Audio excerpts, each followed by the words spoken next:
Olá, meus amigos, juntos mais uma vez para o nosso estudo em grupo. Estamos lendo Evolução em Dois Mundos.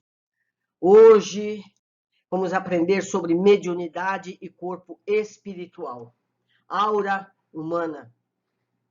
Considerando-se toda a célula em ação por unidade viva, qual motor microscópico em conexão com usina mental, é claramente compreensível que todas as agregações celulares emitam radiações e que essas radiações se articulem através de sinergias funcionais, a se constituírem de recursos que podemos nomear por tecidos de força em torno dos corpos que as exteriorizam.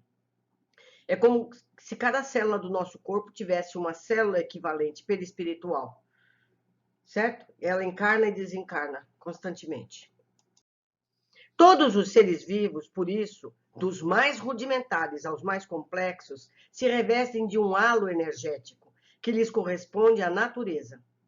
O homem, contudo, semelhante projeção surge profundamente enriquecida e modificada pelos fatores do pensamento contínuo, que, em se ajustando às emanações do campo celular, lhe modelam em derredor da personalidade.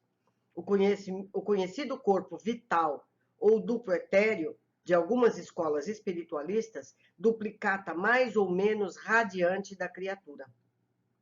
Nas reentrâncias e ligações sutis dessa túnica eletromagnética de que o homem se entraja, circula o pensamento. Olhe lá, viu? Circula o pensamento em volta desses corpos, colorindo-a com a vibração e imagens de que se constitui, aí exibindo em primeira mão as solicitações e os quadros que improvisa antes de irradiá-los no rumo dos objetos e das metas que demanda. É por isso que a espiritualidade competente nesse nível, basta olhar para a gente e sabe tudo a nosso respeito, porque eles podem ver essa coloração e até as nossas formas de pensamento. Aí temos nessa conjugação de forças fisioquímicas e mentais que a aura humana peculiar a cada indivíduo, interpenetrando-o ao mesmo tempo que parece emergir dele, a maneira de campo ovoide, não obstante a feição irregular em que se configura, valendo por espelho sensível em que todos os estados da alma se estampam com sinais característicos. E em todas as ideias se evidenciam, plasmando telas vivas, quando perduram em vigor da semelhança como um cinematógrafo comum.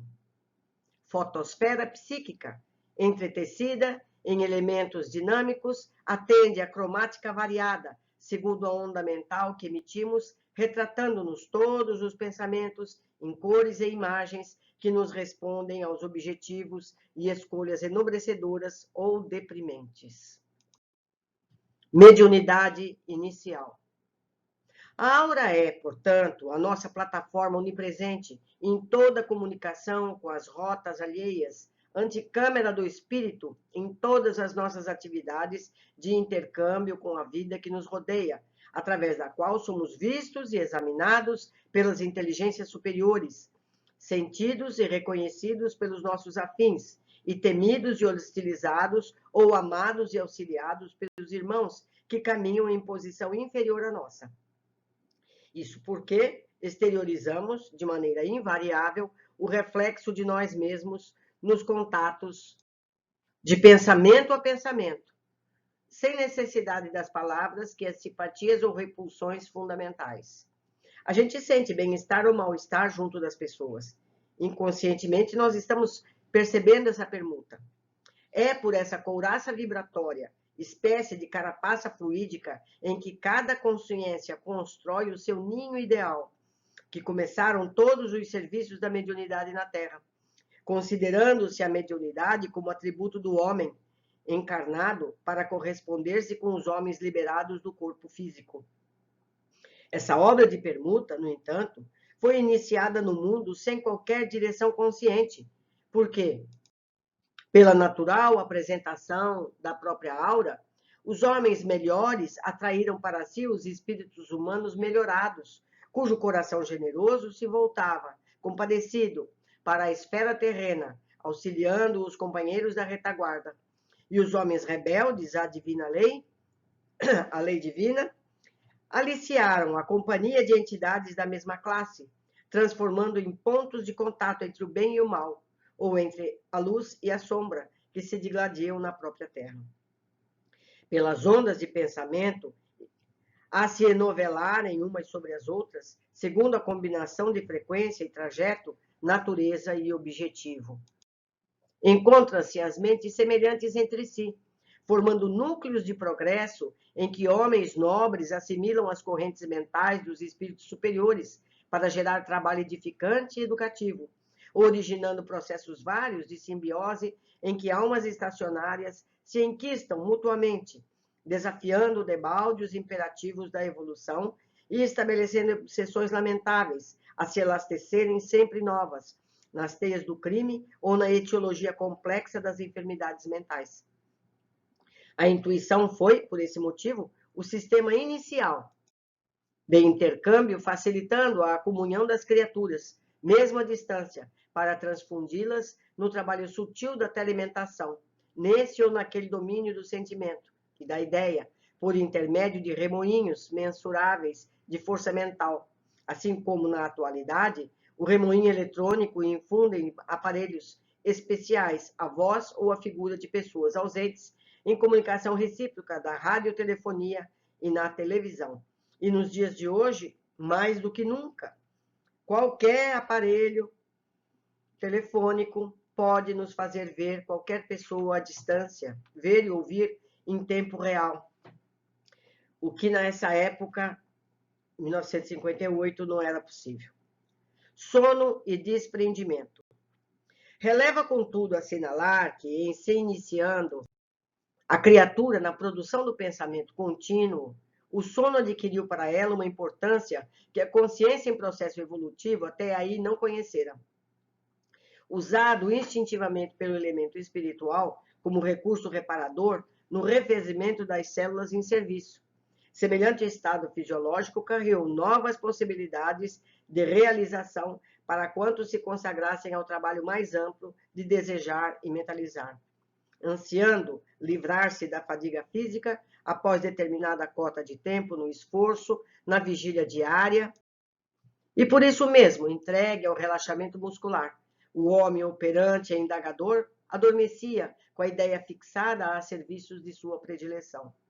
Amadurecido para pensar e lançando de si a substância de seus propósitos mais íntimos, ensaiou pouco a pouco, tal como aprendera vagarosamente, o desprendimento definitivo nas operações da morte, o desprendimento parcial do corpo sutil durante o sono, desenfaixando-o do veículo de matéria mais densa, embora sustentado, ligado a ele por laços fluídico-magnéticos, a se dilatarem levemente dos plexos e com mais segurança da fossa romboide. Encetado o processo de sonolência, com as reações motoras empobrecidas e impondo mecanicamente a si mesmo o descanso temporário, no auxílio às células fatigadas de tensão, isso desde as eras remotas em que o pensamento se lhe articulou com fluência e continuidade, permanece a mente, através do corpo espiritual, na maioria das vezes, justaposta ao veículo físico, à guisa de um cavaleiro que repousa ao pé do animal, de que necessita para a travessia do grande região, em complicada viagem, dando-lhe ensejo a recuperação de pastagem, enquanto ele se recolhe ao próprio íntimo, ensimesmando-se para refletir ou imaginar de conformidade com os problemas e inquietações, necessidades e desejos. Os textos ficaram mais fáceis, não é, queridos? Aspectos do desprendimento.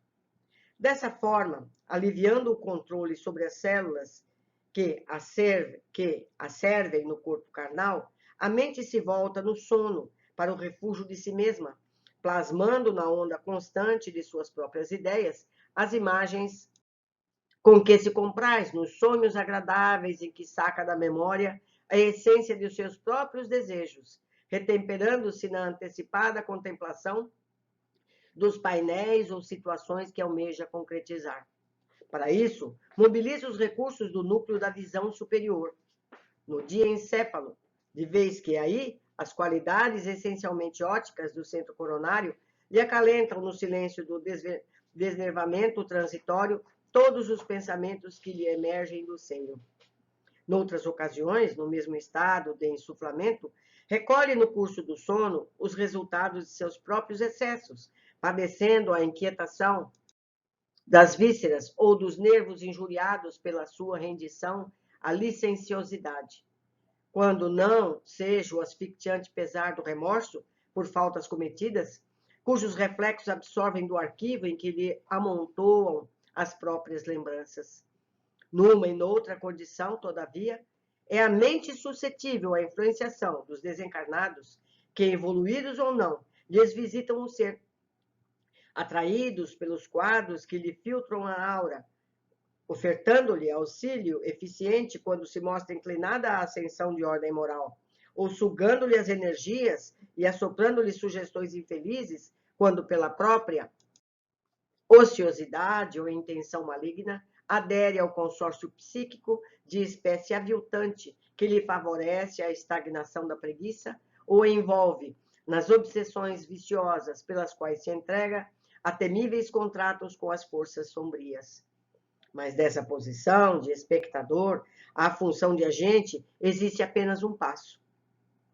O pensamento contínuo, em fluxo insopitável, desloca-lhe a organização celular perispiritual à maneira do córrego que, em sua passagem, desarticula da gleba em que desliza todo um rosário de seixos, e assim como os seixos soltos seguem a direção da corrente, lapidando-se no curso dos dias, o corpo espiritual acompanha de início o impulso da corrente mental, que por ele extravasa, conscienciando-se muito vagarosamente no sono, que lhe propicia meia libertação. Mediunidade espontânea. Nessa fase primária de novo desenvolvimento, encontra-se, como é natural, ao pé dos objetos que lhe tomam interesse, e assim que o lavrador, no repouso físico, retoma em corpo espiritual ao campo em que semeia, entrando em contato com as entidades que amparam a natureza, o caçador volta para a floresta. O escultor regressa frequentemente no sono ao bloco de mármore de que aspira a desentranhar a obra-prima.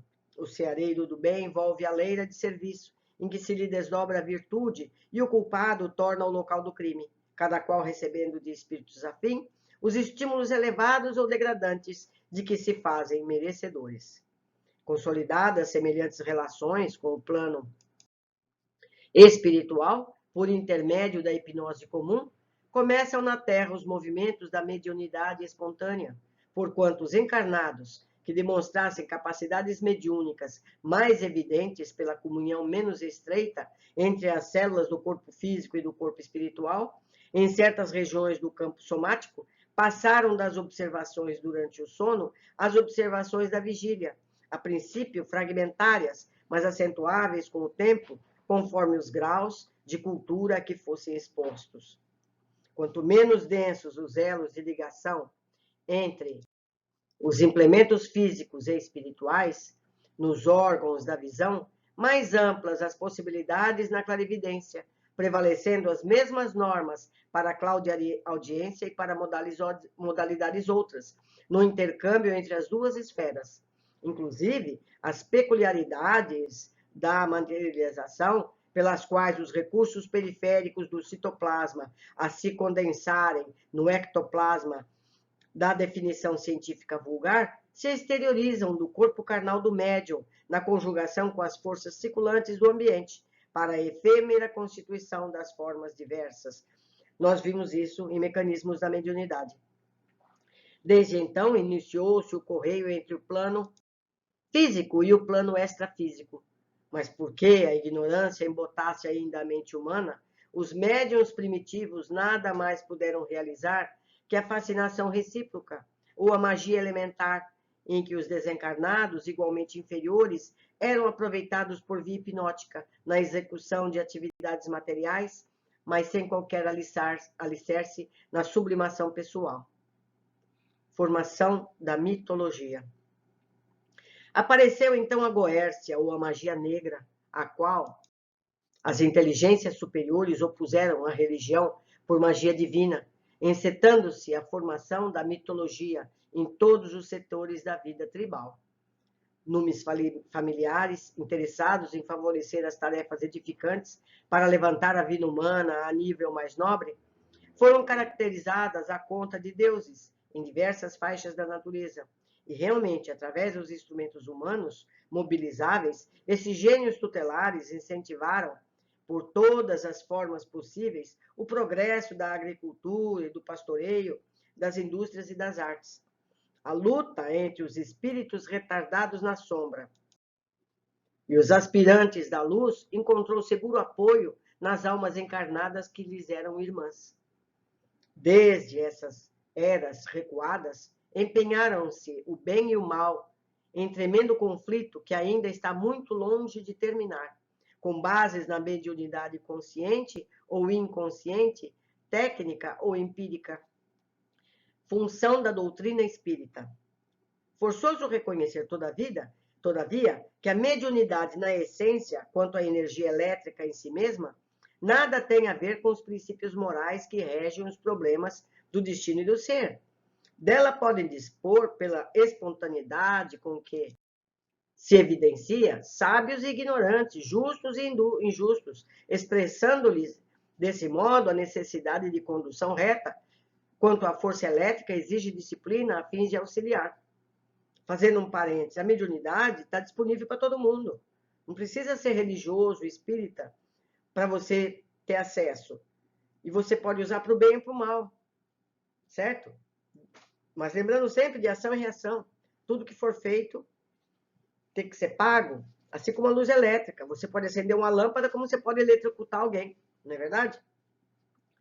Este é o motivo por que os orientadores do progresso sustentam a doutrina espírita na atualidade do mundo, por chama divina, cristalizando fenômenos e objetivos, caracteres e faculdades, para que o Evangelho de Jesus seja de fato incorporado às relações humanas, como nas intervenções cirúrgicas, em que tecidos vão transplantados com êxito para a melhoria das condições orgânicas, é indispensável nos atenhamos ao impositivo das operações mediúnicas, pelas quais se efetuem proveitosas enxertias psíquicas com vistas à difusão do conhecimento superior.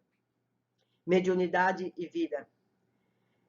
Eminentes fisiologistas e pesquisadores de laboratório procuraram fixar mediunidades e médiums a nomenclaturas e conceitos da ciência metapsíquica.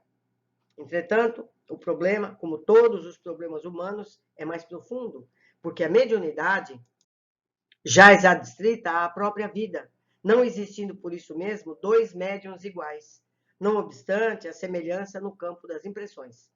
Por outro lado, espiritualistas distintos julgam-se no direito de hostilizar-lhe os serviços e impedir-lhe a eclosão, encarecendo-lhe os supostos perigos, como se eles próprios, mentalizando os argumentos que avocam, não estivessem assimilando por via mediúnica as correntes mentais intuitivas, contendo interpretações particulares das inteligências desencarnadas que os assistem. A mediunidade, no entanto, é faculdade inerente à própria vida, e com todas as suas deficiências e grandezas, acertos e desacertos, é qual o dom da visão comum, peculiar a todas as criaturas, responsável por tantas glórias e tantos infortúnios na Terra. É como se fosse mais uma fonte de comunicação, os olhos, o nariz, a boca e a mediunidade. Ninguém se lembrará, contudo, de suprir os olhos, porque milhões de pessoas à face de circunstâncias imponderáveis da evolução, deles se tenham valido para perseguir e matar nas guerras de terror e destruição. Urge iluminá-los, orientá-los, esclarecê-los. Também a mediunidade não requisitará desenvolvimento indiscriminado, mas sim, antes de tudo, aprimoramento da personalidade mediúnica e nobreza de fins, para que o corpo espiritual, modelando o corpo físico e sustentando-o, possa igualmente erigir-se em filtro leal das esferas superiores, facilitando a ascensão da humanidade aos domínios da luz. Uberaba, 26 de março de 1958. Meus amigos, os textos estão ficando mais fáceis para a gente entender, porque vai chegando mais perto, por ser uma gênese, que começou lá na unicelular e vem progredindo, nós chegamos agora nos assuntos que nós já estamos mais acostumados a trabalhar, a estudar, não é verdade? Muito interessante. Eu fico por aqui hoje, esperando que vocês leiam, estudem esse capítulo e, se puder, me tragam algum esclarecimento também. Um abraço a todos vocês e eu espero a todos no próximo capítulo.